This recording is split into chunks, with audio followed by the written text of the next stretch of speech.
தமிழ் ஜனம் நேயர்களுக்கு வணக்கம். டிஜிட்டல் எக்ஸ்க்ளூசிவ் நிகழ்ச்சிக்கு உங்களை அன்புடன் வரவேற்கிறேன். தமிழ்நாட்டை போலவே கேரளாவிலையும் தேர்தல் பரபரப்பு அப்படின்றது சூடு பிடிச்சிருக்கு. கேரளாவினுடைய முக்கியமான தொகுதியாக இருக்கக்கூடிய பாலக்காடு, அங்க பாஜகவின் சார்பில் களமிறக்கப்பட்டிருப்பவர் ஷோபா சுரேந்திரன். அவர் அந்த தொகுதி மக்களுக்கு அளித்திருக்கக்கூடிய சில தேர்தல் வாக்குறுதிகள் தான் கேரள அரசியல்ல மிக பரபரப்பா பேசப்பட்டுட்டு வருது. இதற்கு தமிழ்நாட்டோடவும் தொடர்பு இருக்கு அப்படின்னு சொல்றாங்க. அது குறித்தான தகவல்களை நமக்கு விரிவாக அளிப்பதற்காக திரு ஆனந்த் அவர்கள் நம்மோடு இணைந்திருக்கிறார். அவரோட தொடர்ந்து பேசுவதற்கு முன்னாடி தமிழ் ஜனம் சேனலை சப்ஸ்கிரைப் பண்ணாம இந்த வீடியோ பார்த்துட்டு இருந்தீங்க அப்படின்னு சொன்னா உடனே சப்ஸ்கிரைப் பண்ணுங்க. வணக்கம் ஆனந்த். வணக்கம். ஷோபா சுரேந்திரன் அவர்கள் கொடுத்திருக்கக்கூடிய வாக்குறுதிகள் என்ன, அது ஏன் இவ்வளவு பரபரப்பா பேசப்படுது? நிச்சயமா கேரளாவில் பாஜகவினுடைய ஏ கிளாஸ் தொகுதிகள்னு பல தொகுதிகள் இருக்கு. அதில் ட்ரிவாண்ட்ரம்ல நேமம், வட்டியூர்காவு, அதே மாதிரி பாலக்காடு, திரிசூர், இதெல்லாம் வந்து பாஜகவினுடைய கேரளாவில் இருக்கக்கூடிய ஏ கிளாஸ் தொகுதிகள். அதாவது பாஜகவுக்கு வெற்றி வாய்ப்பு பிரகாசமாக இருக்கக்கூடிய ஒரு தொகுதி. அதுவும் குறிப்பாக பாலக்காடு ஏன் வந்து ரொம்ப முக்கியமாக பார்க்கப்படுது அப்படின்னு சொன்னால், நடந்து முடிந்த இடைத்தேர்தல், அதற்கு முன்னாடி நடந்த 2021 சட்டமன்ற தேர்தல், இரண்டுலேயுமே வந்து பாஜக மிக கம்மியான வாக்குகளில் அங்கே வெற்றியை வாய்ப்பை இழக்கிறாங்க. அதே மாதிரி பார்த்தீங்கன்னா பாலக்காடுக்கு மிக அருகில் இருக்கக்கூடிய கோயம்புத்தூர், அதுவுமே வந்து பாஜகவினுடைய ஸ்ட்ராங் ஹோல்டு. தமிழ்நாட்டில் Coimbatore, Kanyakumari stronghold. So Coimbatore, அது கேரளாவில் இருக்கக்கூடிய பாலக்காடு, இந்த இரண்டு பகுதிகளுமே வந்து பாஜகவுக்கு ரொம்ப ஸ்ட்ராங் ஹோல்டாக இருக்கிறதுனால பாலக்காடுனுடைய வெற்றி தமிழ்நாடு அரசியல்லையுமே ஒரு பெரிய இம்பாக்ட் கிரியேட் பண்ணும் அப்படிங்கிறது பார்க்கப்படுது. காங்கிரஸுக்குமே பாலக்காடு வந்து ஒரு ப்ரெஸ்டீஜியஸ் தொகுதியாக இருக்குது. ஸோ அதனால அவங்களுமே அதை எப்படியாவது திருப்பி ஜெயிக்கணும் அப்படிங்கிறதுல ரொம்ப உறுதியாக இருக்காங்க. இப்போ ஷோபா சுரேந்திரன் அப்படிங்கிற அந்த வேட்பாளர் பாஜகவினுடைய மிக முக்கியமான வேட்பாளர். ஏன்னா அவங்க ஒரு குறிப்பிட்ட பகுதிகளில் என்றைக்குமே போட்டியிட்டது கிடையாது. கேரளாவில் இருக்கக்கூடிய எல்லா பகுதிகளுக்குமே போய் பாஜக சார்பாக போட்டிட்டு இருக்காங்க. அத்தனை தேர்தல்லையுமே அவங்க பாஜக அங்கே பெற்ற வாக்குகளை விட, அவங்க போட்டியிடுவதற்கு முன்பு அங்கே பாஜக பெற்ற வாக்குகளை விட பல மடங்கு, 3 மடங்கு 4 மடங்கு அதிகமாக வாக்குகளை பெறக்கூடிய ஒரு ஆற்றல் பெற்ற ஒரு வேட்பாளர். குறிப்பாக இந்த பாலக்காடு இவர்களுடைய வருகையால் தான் ஏ கிளாஸ் தொகுதியாக மாறிச்சு. பாலக்காடுல வந்து பாஜகவுக்கு ஒரு பேஸே இல்லாத காலகட்டத்தில் அவங்க அங்கே வந்து போட்டியிட்டு 30,000க்கும் மேற்பட்ட வாக்குகளை பெற்று பாஜகவுக்கு இங்கே ஒரு வாய்ப்பு இருக்குது அப்படிங்கிறத எடுத்து சொன்னவரே ஷோபா சுரேந்திரன் தான். நடந்து முடிந்த நாடாளுமன்ற தேர்தல் ஆலப்புழாவில் போட்டியிட்டு அங்கே பாஜக வந்து மிகப்பெரிய ஒரு யாருமே எதிர்பார்க்காத அளவுக்கு ஒரு பெர்ஃபார்மன்ஸ் தந்திருக்காங்க. ஸோ ரொம்ப ஒரு முக்கியமான ஒரு கேண்டிடேட்டு, ஒரு பெண், பிற்படுத்தப்பட்ட சமுதாயத்தை சேர்ந்தவர். ஸோ எல்லா விதத்துலையுமே வந்து ஒரு பப்ளிக் மத்தியில் ஒரு பெரிய ஒரு இமேஜ் இருக்கக்கூடிய ஒரு விமன் கேண்டிடேட். இவங்க இப்போ இதில் அறிவிச்சிருக்கக்கூடிய மிக முக்கியமான ஒரு விஷயம் என்ன அப்படின்னா, கோயம்புத்தூர் பாலக்காடு காரிடார். நீங்கள் பார்க்கலாம், ஈஸ்டர்ன் காட்ஸ், வெஸ்டர்ன் காட்ஸ், இந்த 2 மலை தொடர்ச்சி, இதுக்கு இடையில இருக்கக்கூடிய ஒரு பெரிய கேப்.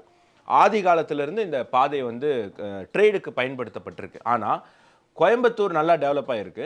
பாலக்காடில் அந்த அளவுக்கு ஒரு தொழில் வளர்ச்சியானது கிடையாது. இதற்கு பாலக்காடில் பல ஆண்டுகள் ஆட்சி செய்த கம்யூனிஸ்ட் ஒரு மிக முக்கியமான காரணமாக இருந்திருக்காங்க. அதற்கப்புறம் மத அடிப்படைவாத காங்கிரஸ், அவங்க வந்து மத அரசியல் செய்து அங்கே ஜெயிக்கிறாங்க. ஸோ இந்த 2 கட்சிகளும் மாறி மாறி வந்ததுனால அங்கே மிகப்பெரிய ஒரு வளர்ச்சி இல்லாமல் இருக்குது. ஸோ பாலக்காடுனுடைய வளர்ச்சியை உறுதி செய்ய கோயம்புத்தூர் பாலக்காடு கோல்டன் காரிடார் அப்படின்னு ஒரு திட்டத்தை அவங்க அறிவிக்கிறாங்க. இந்த திட்டத்தின் மூலமாக மத்திய அரசினுடைய பல திட்டங்கள், பல தொழில்கள், பல தொழிற்சாலைகள், பல முக்கியமான கல்லூரிகள், ஐஐடி, ஆல்ரெடி பாலக்காடில் ஐஐடி இருக்குது, அதனுடைய எக்ஸ்டென்ஷன், இது மாதிரி பல விஷயங்கள் அவங்க வந்து இந்த காரிடாரில் பிளான் பண்ணுறாங்க. இது மட்டும் இல்லாமல் அவங்க ஜெயித்தால் 30 நாட்களில் 700 கோடிக்கான 700 crores 700 கோடிக்கான இன்வெஸ்ட்மெண்ட்டை அவங்க பாலக்காடுக்கு கொண்டு வருவேன் அப்படின்னு அவங்க உறுதியளிச்சிருக்காங்க. இதெல்லாமே எல்லா அரசியல்வாதிகளும் சொல்லக்கூடிய ஒரு விஷயம் தான், இவங்களும் சொல்லியிருக்காங்க. ஆனால் இவங்க செய்யறதுக்கான வாய்ப்புகள் அதிகமாக இருக்குது அப்படின்னு அந்த ஊர் மக்கள் நம்புகிறாங்க. ஆனால் இது எல்லாத்தையும் விட மிக முக்கியமான ஒரு தேர்தல் வாக்குறுதி அவங்க கொடுத்துருக்கிறது அக்ஷயா கார்டு. அக்ஷயா கார்டு அப்படிங்கிறது என்ன அப்படின்னா, எப்படி தமிழ்நாட்டில் பெண்களுக்கு உரிமை தொகை அப்படின்னு எல்லாருக்கும் தரேன்னு சொல்லி கடைசியில் திமுக காரங்களுக்கு மட்டும் முதல்ல கொடுத்தாங்க. அப்புறம் தேர்தல் நெருங்க இன்னும் கொஞ்சம் பரவலாக்குனாங்க அப்படிங்கிறத நம்ம பார்க்குறோம். இது மட்டும் இல்லை, பாஜக ஆட்சி செய்யக்கூடிய பல மாநிலங்கள்லையுமே பெண்களுக்கு இந்த உரிமை தொகையானது வழங்கப்படுது. அதை பார்த்து தான் இங்கே காப்பி அடிச்சிருக்காங்க, அது வேறு விஷயம். மத்திய பிரதேசத்தில் முதல்ல இது இம்ப்ளிமெண்ட் பண்ணுறாங்க. ஸோ இது பெண்களுக்கு போகுது. ஆனா அந்த பணத்தை பெண்களால முழுமையாக யூட்டிலைஸ் பண்ண முடியுதா அப்படிங்கிற ஒரு கேள்வி வருது. உரிமை தொகையை உரிமை தொகை 2000 ரூபா இல்ல 1000 ரூபா அவங்களுக்கு கிடைக்குது. ஆனா அது முழுமையாக அவங்களால பயன்படுத்த முடியுதா, குடும்பத்திற்காக யூஸ் பண்ண முடியுதா அப்படின்னா ஒரு மிகப்பெரிய கேள்விக்குறி. ஏன்னா ஒன்று அவங்க ஹஸ்பண்டால இன்ஃப்ளூயன்ஸ் பண்ணப்படுறாங்க, அந்த பணம் திருப்பி வாங்கி அது திருப்பி டாஸ்மாக்கே போகுது, இல்லைன்னா அந்த பணம் வேற ஏதோ விதத்தில் செலவாகுது, பெண்களுடைய இல்லாட்டி குடும்பத்துக்காக அது பயன்படுதா அப்படிங்கிறது ஒரு 30-40% பெரிய கேள்விக்குறியா இருக்கு. அதாவது என்ன பர்பஸ் கொடுக்குறோமோ அது பயன்படலை. ஆமா, பர்பஸுக்கு திமுக தர பர்பஸ் பயன்படுதுன்னு நினைக்கிறேன், ஏன்னா டாஸ்மாக் போறதுனால. பட் பெண்கள் வாங்குறவங்களுடைய பர்பஸ் பொதுமக்கள் பர்பஸ் பூர்த்தி செய்யப்படுதா அப்படிங்கிறது நமக்கு தெரியல. அதே மாதிரி ஒரு விதத்தில் ஆண்கள் ஹஸ்பண்ட் இன்ஃப்ளூயன்ஸ் பண்ணால், இன்னொரு விதத்தில் பசங்க இன்ஃப்ளூயன்ஸ் பண்ணுறாங்க. அதான் 2000 ரூபா வருது இல்லை 1000 ரூபா வருது இல்லை, சினிமாவுக்கு போனோம், அதுக்கு போனோம், இதுக்கு போனோம், அதுக்கு தான் இதுக்கு தான் அம்மாவை எமோஷ்னலாக பிளாக்மெயில் பண்ணி அந்த பெண்கள்கிட்ட அந்த பணத்தை லிட்டரலி பறிக்கிறது தான். பையனாக இருந்தாலும் பிடுங்கிறது தான், அம்மாட்டிருந்து பிடுங்குற விஷயங்கள் நம்மளால் பார்க்க முடியுது. ஸோ இதை எல்லாமே கட்டுப்படுத்துவதற்காக 1500 ரூபாக்கான அக்ஷயா கார்டு வழங்கப்படும். அந்த அக்ஷயா கார்டு மூலமாக பாலக்காடில் இருக்கக்கூடிய பல சூப்பர் மார்க்கெட், பல க்ரோசரி ஸ்டோரில் வீட்டுக்கு தேவையான பொருட்களை அவங்க வாங்கிக்கலாம். ஸோ லிட்ரலி அந்த பணத்தை அவங்க வீட்டு உபயோகத்துக்கு, அவங்களுடைய உணவு விஷயங்களுக்கு, அவங்க பெண்களுக்கு தேவையான உணவு மட்டும் கிடையாது, அவங்களுக்கு பெண்களுக்கு நிறையா அவங்களுடைய சுகாரிய தேவைகள்லாம் இருக்கு இல்லையா, ஸோ ஒரு மெடிக்கல் விஷயமா இருக்கலாம், அந்த மாதிரி பல பர்பஸுக்கு அது பயன்படும். ஸோ முழுக்க இந்த 1500 ரூபா பெண்களுக்காகவே, இது வேற யாராலையும் எதற்காகவே இன்ஃப்ளூயன்ஸ் பண்ண முடியாது. ஏன்னா இது டாஸ்மாகில் அந்த கார்டு வேலை செய்யாது, சினிமா தியேட்டரில் அந்த கார்டு வேலை செய்யாது, க்ரோசரி, மெடிக்கல், இந்த மாதிரி விஷயங்கள், காய்கறி, இந்த மாதிரி விஷயங்களுக்கு தான் 100% அது பயன்படும். அப்படிங்கிறதுனால இது மிகப்பெரிய ஒரு ஐ ஓப்பனிங்காக கேரளா அரசியலில் ஒரு மிகப்பெரிய ஒரு புரட்சியை, ஒரு புயலை வந்து இந்த அறிவிப்பு கிளப்பியிருக்கு. 2 நாள் முன்னாடி ஒரு காணொலி வாயிலாக அவங்க அதை அறிவிச்சிருக்காங்க.